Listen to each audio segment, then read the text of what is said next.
Hakika tuna haki ya kumshukuru Allah kwa kila nyanja na kila sekunde na dakika ambayo tunayoishi katika maisha yetu, na hatuoni mwingine wa kumshukuru zaidi ya la ilaha illa Allah Muhammadur Rasulullah. Tuziombe rehma na amani zimwendee kipenzi cha Allah na kipenzi chetu mtume wetu Muhammad sallallahu alayhi wasallama na masahaba zake na wakeze mtume Muhammad, mpaka hapo Allah subhanahu wa ta'ala atakapokuwa ameikunja ardhi, kisha aende atupeleke kwenye uwanja ambao kila kiumbe kitakwenda kuhudhuria, kwenda kuhesabiwa hesabu yake. Tunamuomba Mwenyezi Mungu atuhesabu hesabu iliyokuwa nyepesi. Enyi waja wa Allah, hebu leo tuzungumze umuhimu wa maombi na dua katika kumwomba Allah subhanahu wa ta'ala. Ni mambo ambayo tumeghafirika nayo.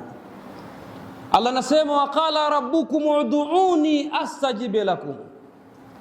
Allah anamwambia mtume wetu Muhammad, ya Rasulullah, waambie wafasi wako wasimuombe mtu mwingine, waambie waniombe mimi Mola wao. Mimi Mola wao napokea maombi wanayoniomba. Walakin ya akhi alkarim, falikulli muslim wa mu'min sadiqun ya'lamu anna Allah ta'ala huwa kashifu dhurra wa mujibu ad-du'a, huwa al-wahid al-mustahiq ad-du'a, wa huwa ta'ala al-malik al-ijaba biyadihi maqalidu kulli shay'in wa min siwahu muqirru muftaqiru ilayhi tabaraka wa ta'ala biqawlihi subhanahu wa ta'ala wa qala rabbukum ad'uni astajib lakum. Enyi ndugu zangu Waislamu, eleweni na mfahamu ya kuwa na mtambue ya kuwa kwa Muislamu na muumini mwenye imani ya kweli anayestahiki sisi kupiga magoti na kunyanyua mikono yetu ili tumuombe kwa matatizo tuliyokuwa nayo, huwa Ta'ala Malik. Allah peke yake ndiye mfalme al-ijabata wa kupokea maombi yetu, biyadihi maqalidu kulli shay'in. Yeye Allah subhanahu wa ta'ala ndiye mwenye funguo za kila kitu katika maisha yetu. La ilaha wa min siwa. Kinyume cha hivyo walimwengu wote muftaqiru ilayhi tabaraka wa ta'ala, viumbe vyote vinanyenyekea kwa Allah subhanahu wa ta'ala. Viumbe vyote vimekiri havina uwezo wa chochote zaidi ya la ilaha illa Allah. Ndio Allah tabaraka wa taala akasema wa qala rabbukum ud'uni astajib lakum. Allah akatangaza kumwambia mtume, waambie waniombe mimi napokea maombi, nitawapokelea maombi yao. Innal ladhina yastakbiruna an ibadati, wale wenye kibri ya kutokutaka kumuomba Mola wao.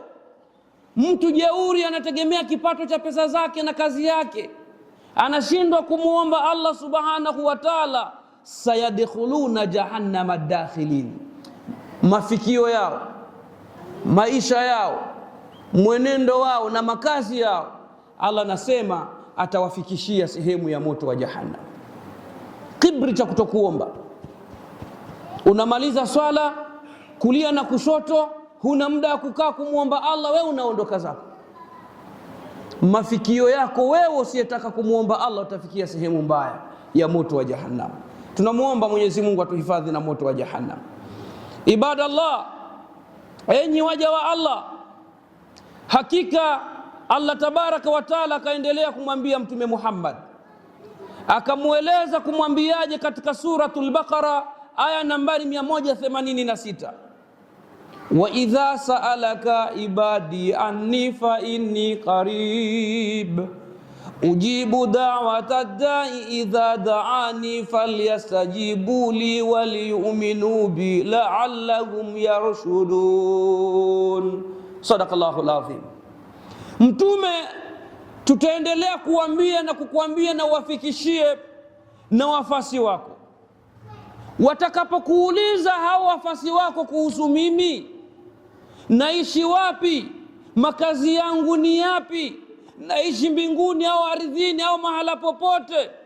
Wakikuuliza suala hilo kuhusu mimi Mola wao, waambie fa inni karibu ujibu da'wata da'i, waambie mimi niko karibu kuliko urafiki wa mtu na mtu, niko karibu kuliko hata nguzo wanazojengea wao maghorofa ya nyumba zao, niko karibu zaidi kuliko mke na mume wanavyoshiriki kulala kitanda kimoja, niko karibu zaidi ya mapenzi wanayopendana baina ya walimwengu na watoto zao. Mimi niko karibu kuliko wao wanavyofikiria.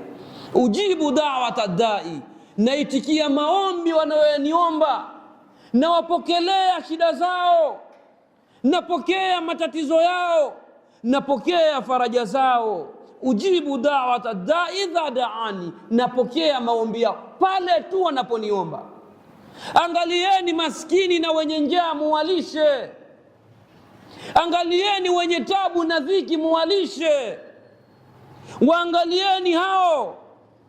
At'imukum, na mimi Allah nitakulisheni, nitakupeni chakula, maisha yenu yatanyoka. Ya ibadi, enyi waja wangu, kullukum arun, nyinyi wote hamna mavazi ya kujifahari kwamba mnavaa, kwamba mna kanzu, mna suruali, mna fulana, mna shati, mna t-shirt za ndani katika miili yenu. Nyote hamna mavazi. Illa man kasautahu fastaksuni aksukum, enyi waja wa Allah, nyote hamna mwenye kuvaa, nitakeni, fanyeni jambo la kuvalishana. Chukua nguo, peleka kwa mayatima, peleka kwa wajane, wasaidieni, wavalisheni. Majirani hawana nguo, chukua nguo wape, msiweke tu akiba madro yamejaa nguo zenu. Mkifanya hivyo, Allah anasema na mimi nitakuvalisheni. Yani bimaana yake si kwamba tuchukue nguo tuwavalishe, la, kule kustiriana na kutokusemana ovyo ovyo ndicho kitu alichokikusudia mtume wetu Muhammad sallallahu alayhi wasallam. Hadithi rawahu Muslim, ni hadithi ambayo imepokelewa na Muslim. Idhan, ikiwa ndio hivyo, ewe Muislamu, ya akhi alkarim, ewe ndugu yangu, min huna, tunachokizungumza hapa, urfa almustakhlisun anna Allah ta'ala huwa malik. Wamefahamu wale ambao wanafanya ibada kwa ajili ya kumtakasa Allah subhanahu wa ta'ala. Wamefahamu nini? Wamefahamu hivi, Allah tabaraka wa ta'ala huwa malikul ijaba dua, Allah ndiye mfalme wa kupokea maombi. Falamma alimu, walivyojua watu wenye kumtakasa Allah subhanahu wa ta'ala, dhalika almukhlisu, watu wenye kumtakasa Allah katika kufanya ibada, lahu fi dua, kwamba wana wao katika kumuomba Allah subhanahu wa ta'ala, wa mustawu qadaa hajatahum, kwamba Allah ndiye ambaye anapokea maombi yao na kukidhi haja zao, minhu, kutokana na yale wanayomuomba tabaraka wa taala, Allah aliyotukuka. Walakina ya akhi, isipokuwa ewe ndugu yangu, adduau ka ghairi ibadati, dua sio kama ibada zingine, dua sio kama ibada zingine. Dua ni nini? Inna adibata bishurutiha qalba, dua ina nyenzo zake na sharti zake, na moyo wako unatakiwa uwe vipi. Dua ala sahibiha, juu ya muombaji. Muombaji anatakiwa afate yafuatayo katika kumwomba Allah subhanahu wa ta'ala. Ibadallah, enyi waja wa Allah, ya akhi, ewe ndugu yangu, kathirun ulaika ladhina yaqulun, ni wengi ambao husema, ma bilana, tuna nini sisi, nad'u, tunamuomba Allah, fala yustajaba lana, Allah hatupokelei maombi yetu wala dua zetu. Wengi katika nafsi zetu tunasema hayo, tuna nini, hatupokelei maombi yetu. Akhi, ndugu yangu, ijabat dua wa mushahadat atharuha tayyiba asbaha halimul kathirin, falikuli falikulli narju an yakuna dua mustajaba. Anasema mwanachuoni huyu, ewe ndugu yangu, dua ambayo unatakiwa umuombe Mwenyezi Mungu akupokelee, na makusudio kabisa ambayo unatakiwa uyafanye Mwenyezi Mungu akupokelee, na uione athari ya kupokelewa dua yako. Lakini wengi tumepambazukiwa hali ya kuwa hatuoni mapokeo ya dua zetu tunazomuomba Allah subhanahu wa ta'ala. Faalaika, ni juu yako wewe unaonisikiliza, mwanaume na mwanamke, nisikilize vizuri, hadhihi alawqat ma'a dua, nyakati ambazo unatakiwa ukae kitako umuombe Allah subhanahu wa ta'ala. Nyakati wa kaifa yakunu dua, na dua yako itakuwa vipi? Mustajaban, hali ya kuwa ni yenye kupokelewa na Allah subhanahu wa ta'ala. Anasema ad-duau babu mughlaqu, dua ni mlango maalumu ambao hufungwa, yuftatahu ila miftah, haifunguliwi isipokuwa inataka funguo maalumu ili dua yako ipate kupokelewa. Sikiliza vizuri ndugu yangu katika imani, akhili muslim, ndugu yangu Muislamu, inna mathali dua, mfano wa dua ambazo mnazoziomba, kamathali babu ughlaq, ni mfano wa mlango uliofungwa, ala kunuzi adhima, juu ya ngao ambazo ni maalum, ngawira ambazo ni maalum, sehemu ambazo ni maalumu zilizofungwa. Anasema mwanachuoni huyu, walaisa biimkanika alwusul ila hadhihi alkunuz illa ba'da fatahu lilbab. Anasema huwezi kufikia malengo na makusudio ya kupokelea dua zako mpaka uweze kupata nyenzo ambazo zitakufikisha katika kufunguliwa dua yako. Walaisa biimkanika fatih albaba illa bimiftah, na haiwezekani kufungua milango ili uweze kufanikiwa kwa dua zako ila usipokuwa uwe na funguo za kufungulia dua hiyo ipokelewe kwa Allah subhanahu wa ta'ala. Anasema, ewe ndugu yangu, albabu hijabu bainaka wa baina alkunuz. Anasema mlango ndio ambao unaokulinda wewe baina yako na baina ya kile ambacho unachokitaka. Wal kunuz hiya atharu dua, kunuz ndiyo athari ya dua ambayo unayoiomba kwa Allah subhanahu wa ta'ala, unayoiomba kwa Allah subhanahu wa ta'ala. Wa atharu tayyib, na athari nzuri za kupokelewa maombi yako. Wa miftah, na funguo za kupokelewa maombi yako. Huwa nazo, anasema mwanachuoni huyo, huwa biitibaika biasbabil ijaba dua, fuata taratibu za kuweza kupokelewa maombi yako. Ya ewe ndugu yangu, likulli miftahi asnani yuftahu biha, kila kitu unachokiona jameni kina funguo zake, na funguo za kupokelewa dua zako na meno ya kufungua dua zako aktharu min sini wahid, ni njia mbalimbali ambazo huwezi kutumia njia moja tu, sio njia moja tu. Akasema njia ya kwanza ya kupokelewa maombi yako, anasema mwanachuoni huyu, akhi laqad amma albalaa biakli alharami, moja katika mambo yanayopelekea dua zetu zisipokelewe ni watu kula vyakula vya haramu, kula chakula cha haramu. Mtume Muhammad sallallahu alayhi wasallam anamzungumzia mmoja katika watu waliokuwa katika safari. Kuna mtu mmoja alikuwa katika safari yake ni ndefu sana, kapigwa na vumbi safarini, lakini pamoja na kupigwa na vumbi na kutoka kwake, ashghatha abara, kawa timtim, nywele kachafuka, kapigwa na vumbi, katoka kwa safari. Yamudu alaihi ila samaa, anamwambia ya Rabbi, nafanya jitihada za kunyanyua mikono yangu kuja mbinguni kwako nipokelee maombi yako, hali ya kuwa anasema wa mat'amuhu haramu, ya Rabbi, safari yangu unayoiona nimekula chakula cha haramu. Wa malbasuhu haramu, mimi pia unavyoniona ya Rabbi, pamoja na kunyanyua mikono yangu, mavazi ninayoyavaa ni ya haramu. Wa mashrabuhu haramu, kinywaji nilichokula pamoja niko safarini. Mtume anasema dua ya mwenye kusafiri ni mustajaba. Mimi kinywaji changu ni cha haramu. Lakini sio hilo tu, wa udhiya bil haram, baba na mama wamenilea mpaka kunikuza kwa chakula cha haramu.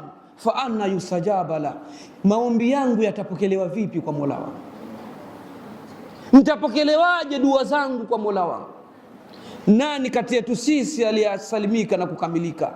Asiyekula haramu, asiyevaa haramu, asiyekunywa haramu, baba yake kipato chake na mama yake kinatafutwa kipato cha haramu. Dua zetu zitapokelewa vipi kwa Mola wetu?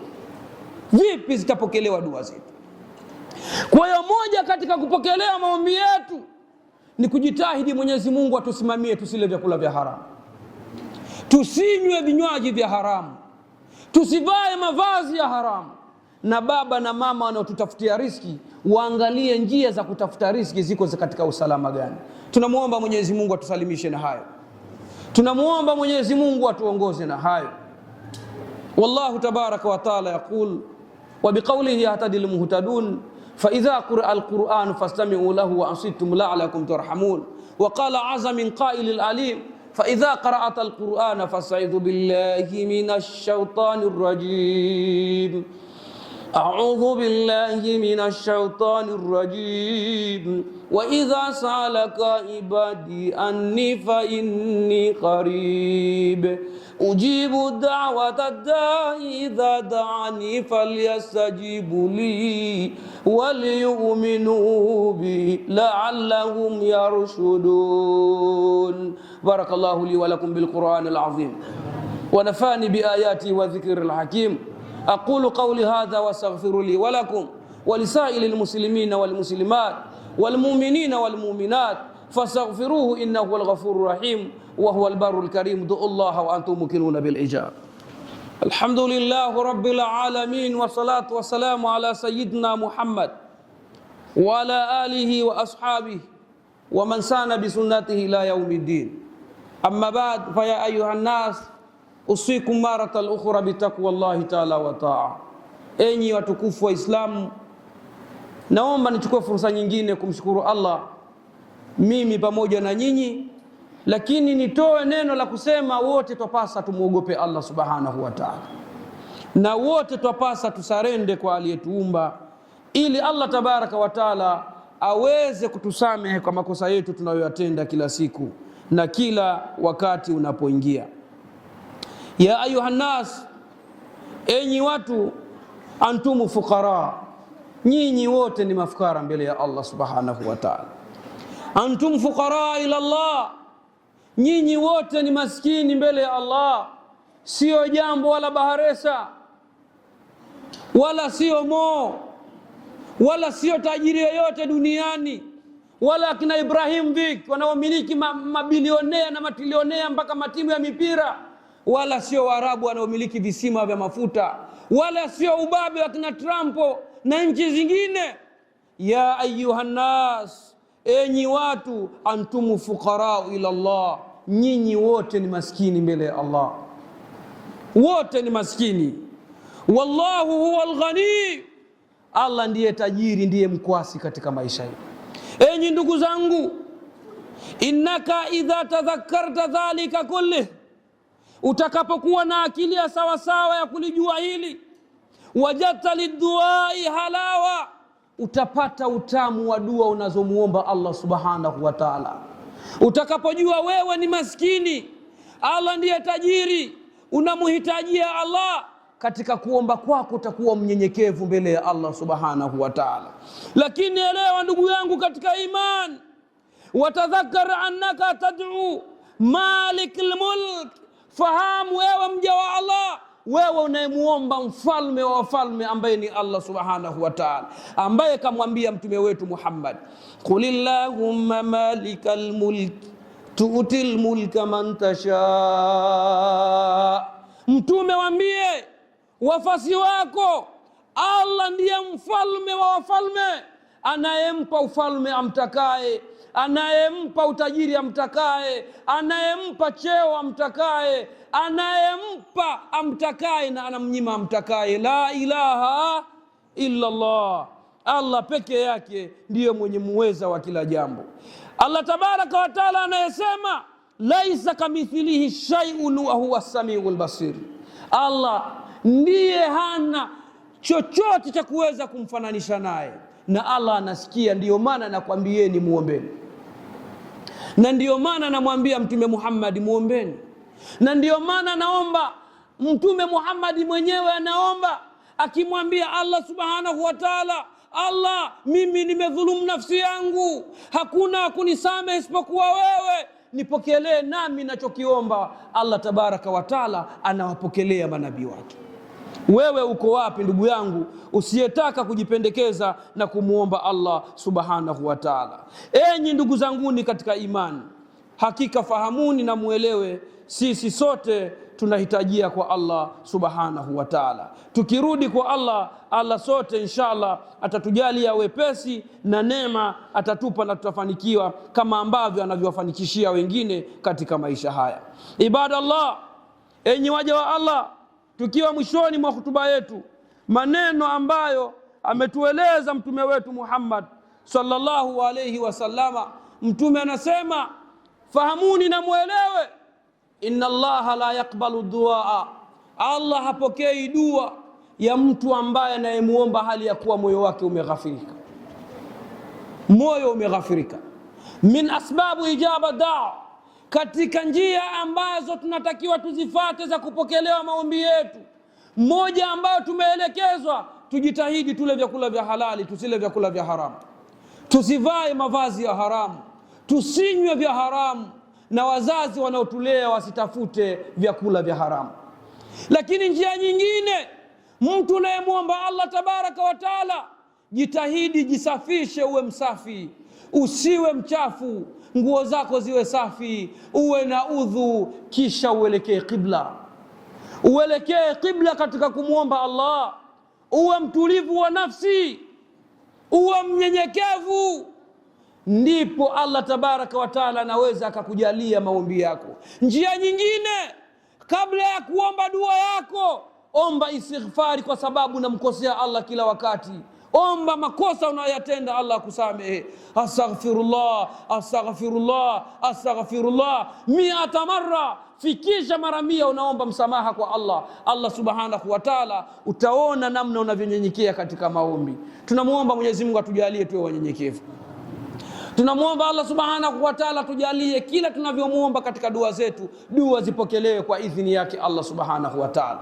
Inna Allaha wa malaikatahu yusalluna ala nabi ya ayyuhalladhina amanu sallu alayhi wa sallimu taslima. Allahumma salli wa sallim ala sayyidina Muhammad كما صليت على سيدنا إبراهيم وبارك على سيدنا محمد كما باركت على سيدنا إبراهيم في العالمين إنك حميد المجيد. ورضي الله تعالى عن جميع أصحاب رسول صلى الله عليه وسلم، خصوصا منهم أبي بكر الصديق وعمر بن الخطاب وعثمان بن عفان وعلي بن أبي طالب. ورضي الله تعالى عن جميع أزواج رسول صلى الله عليه وسلم لمن تبعهم بإحسان إلى يوم الدين. اللهم تقبل منا إنك أنت السميع العليم، وتب علينا يا مولانا إنك أنت التواب الرحيم، واغفر لنا وارحمنا إنك أنت غفور رحيم. اللهم اهد قلوبنا واهد لساننا واهد أيدينا يا أرحم الراحمين.